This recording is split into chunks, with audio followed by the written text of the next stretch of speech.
दोस्तों आज हमारे पास एक पैनासोनिक की एलईडी जिसका मॉडल नंबर है TH32D200DX। तो ज़्यादातर पैनासोनिक के जितनी एलईडी आती हैं या मॉडल आते हैं कई, उसमें एक कॉमन सी देखो प्रॉब्लम आती है। मैं थोड़ा दिखा दूँ कि इसमें प्रॉब्लम क्या आती है। देखो जैसे ही हम एलईडी ऑन करते हैं तो हमारी देखो आगे जो पिक्चर है, देखो पिक्चर में लाइंस और इसमें एक फ्रीजिंग का फॉल्ट भी है और डबल इमेज का फॉल्ट भी है, हॉरिजॉन्टल ब्लैक लाइंस भी हैं। तो बेसिकली जो हॉरिजॉन्टल ब्लैक लाइंस होती हैं, बेसिकली ये साइड कफ का साइड जो गेट कफ होता है हमारा, उसमें फॉल्ट होता है। पर साइड में गेट कफ नहीं है इसके पैनल में, क्योंकि ये हमारा देखो LG का पैनल लगा हुआ है डबल कफ वाला। तो ये ज़्यादातर जितने भी LG के पैनल आते हैं, देखो इसमें LG के पैनल में खासकर ये पैनल का नंबर है। तो ज़्यादातर LG के इस पैनल में तो एक ज़्यादातर जो फॉल्ट आता है, क्योंकि इसमें जो LG के सेट में, थोड़ा मैं बता दूं कि LG के सेट में तो टीकॉन बोर्ड साथ लगा होता है, क्योंकि उसमें ओड इवन और लेवल शिफ्टर IC बीच में होता है। पर बेसिकली ये फॉल्ट तो odd even level shifter IC का होता है, क्योंकि पैनल इसमें LG का लगा हुआ है। LG के पैनल में ये फॉल्ट आता है। तो इस पैनासोनिक में इन्होंने देखो ये जो टीकॉन स्टेज है हमारी, इसमें जो टीकॉन लग से नहीं बना हुआ, क्योंकि पैनासोनिक के जो मदरबोर्ड आते हैं ज़्यादातर टीकॉन इसमें ही होता है। क्योंकि ये देखो पैनासोनिक का जो हमारा पास मदरबोर्ड है, मदरबोर्ड में देखो टीकॉन स्टेज है। हमारे VGL VGH VGCOM जो सारे बोल्ट हैं यहाँ बन के हमारे सीधा हमारे देखो इसमें LVDS FFC केबल के थ्रू होकर हमारे बेसिकली कॉप पे पहुंचती हैं, राइट और लेफ़्ट पे।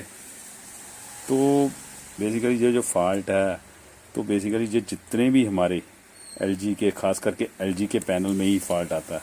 तो इसमें भी हमारा LG का पैनल लगा हुआ है, तो LG के पैनल में ही ये फॉल्ट है। तो LG के पैनल में ही फॉल्ट को हम कई तरीके से ठीक करते हैं। जैसे मैंने कई अपनी वीडियो डाली हुई हैं जिसमें LG का पैनल में खासकर जिसमें टीकॉन बोर्ड लगा होता है, उस टीकॉन बोर्ड से हमने कैसे ओड इवन को कट करके कैसे हमने वोल्टेज देने हैं, सारा मैंने अपने कई वीडियो में बताया हुआ है।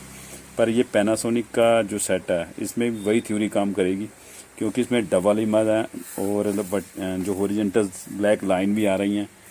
तो डबल इमेज के फॉल्ट में ओड इवन का फॉल्ट कैसे निकालना है, क्योंकि ये बेसिकली जो फॉल्ट होता है ये हमारा होता है पैनल का फॉल्ट है। ये इसका टेम्परेरी सोल्यूशन होता है, ये परमानेंट सोल्यूशन नहीं होता, क्योंकि ये हमारे पैनल के अंदर जो VGH VGL जहाँ वोल्टेज हमारे कॉफ से पैनल को जाते हैं, वो शॉर्ट होने के कारण, हमारा जो क्रिस्टल में इंटरनल शॉर्ट होने के कारण ये फॉल्ट आता है। तो ये फॉल्ट को कैसे निकालना है, क्योंकि जो कई बार क्या होता है, जो हमारी जो ब्लैक लाइंस हैं, इसमें देखो एक ब्लैक लाइन दिखाई दे रही हैं, क्योंकि ना तो इसमें साइड में गेट कॉफ है, तो ना ही इसमें टीकॉन बोर्ड में हमारे स्केलर बोर्ड, जो हमारा स्केलर बोर्ड में टीकॉन बोर्ड बना हुआ है।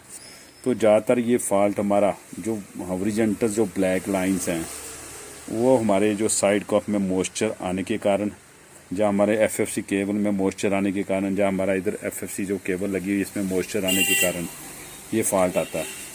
तो कई बार क्या होता है, ये हमारे एक कैपेसिटर हैं जो हमारे, ये ज़्यादातर पैनासोनिक के सेट में वीक होने के कारण ये फॉल्ट आता है। तो पर इसमें एक दो फॉल्ट हैं, एक तो हमारी ब्लैक लाइंस हैं, वो दूसरा हमारा डबल इमेज का फॉल्ट है, ओड इवन का भी फॉल्ट है। यानी ये सारा फॉल्ट है तो हमारा पैनल का ही है। तो पैनल में इसमें हमने सबसे पहले जो हमारा क्रिस्टल शॉर्ट है, इसमें हम सिर्फ में टेम्परेरी सोल्यूशन कर सकते हैं, जो जितनी देर ये पैनल चल सकता है। तो ज़्यादा टाइम जितनी आप कहने का मतलब इसकी लाइफ, जितनी इसकी लाइफ होती है थोड़ा उससे ज़्यादा नहीं चल सकता। ये इसका मन कहने का मतलब है कि ये क्रिस्टल टनल शॉर्ट होने के कारण ये इसकी हम कटिंग करके इसको पैनल को ठीक कर सकते हैं टेम्परेरी। तो थोड़ा मैं आपको सारा सोल्यूशन कटिंग करके फॉल्ट निकाल के सारा बताता हूँ, तो कैसे करना है ये। देखो दोस्तों, हमने सबसे पहले जो हमारा डबल इमेज का फॉल्ट था, ओड इवन का फॉल्ट जिसे बोलते हैं, तो बेसिकली हमने क्या किया, इसके 6 और 7 नंबर को काट के हमने यहाँ डायरेक्ट हमने देखो VGH वोल्टेज, देखो VGH यहाँ से देखो हमारी तार लगी हुई है, VGH वोल्टेज हमने डायरेक्ट देखो डायरेक्ट दे दिए हुए हैं। तो हमारा जो पिक्चर में डबल इमेज का फॉल्ट था वो तो निकल गया हुआ है, देखो फ़ोटो हमारी स्टिल हो गई हुई है। तो इसमें जो दूसरा फॉल्ट था हमारा, देखो जो लाइंस आ रही हैं वो हमारी पैनल के क्रिस्टल इंटरनल शॉर्ट था, तो वो नहीं हटी, क्योंकि इसमें जो पैनल में इंटरनल हमारा क्रिस्टल है बेसिकली शॉर्ट होने के कारण वो तो हटी नहीं है। हमारा जो डबल इमेज का फॉल्ट था वो ठीक हो गया हुआ है।